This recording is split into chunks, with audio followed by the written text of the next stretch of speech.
The question of when to start worrying if a parent is getting more forgetful is individual. There isn't a right or a wrong approach, but it does depend on various factors, and there are considerations such as their age, their situation, what they think, and whether they're aware of there being a problem. So it's also helpful sometimes to think of it in terms of, or to break it down into whether it's a mild problem or whether there are more severe difficulties. When the concerns you've noticed are mild, it is, I think, important to find out if your parent's aware of it, and if so, if it's causing them anxiety. If it is causing anxiety, I think there is, a case sometimes for, if they're willing, having an earlier assessment, because actually uncertainty can be very difficult to live with.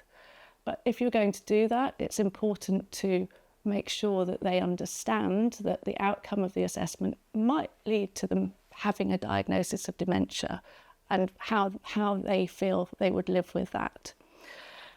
It's, I think, really important to just know that the advantages of an early diagnosis are that it helps the person sort of plan ahead for their future, so they can think about making a lasting power of attorney, for example, for management of their finances, and they can be involved in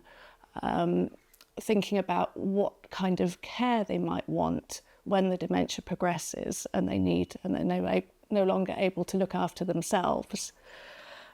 But it's also sort of important for people to understand that at the moment, the treatments we have for early to moderate dementia offer only a sort of a modest benefit,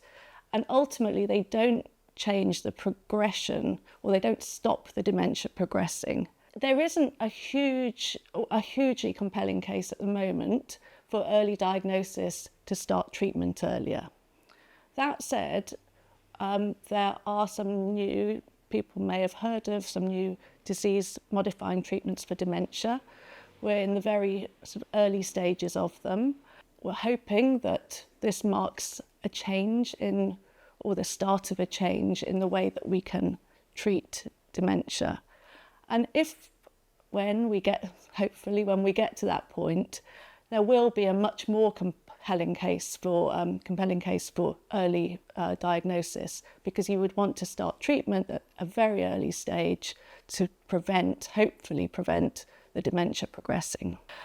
But that's important for people to take into consideration when they're thinking about whether they would want to have an early dementia diagnosis.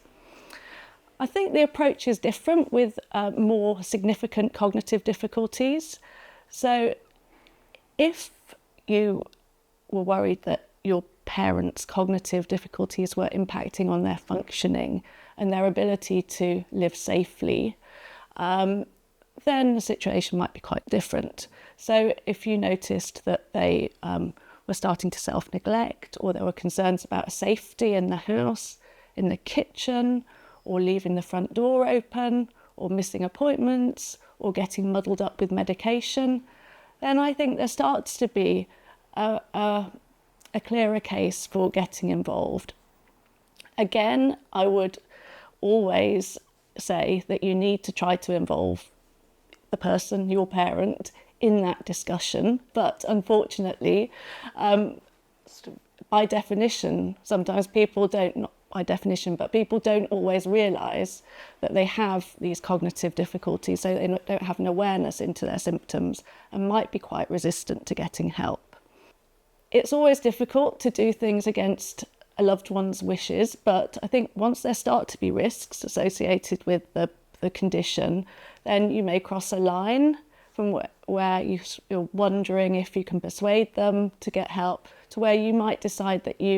if they don't have capacity, and by that I mean they don't understand their condition, understand how it's impacting on them, and they can't use information about the situation to make a decision.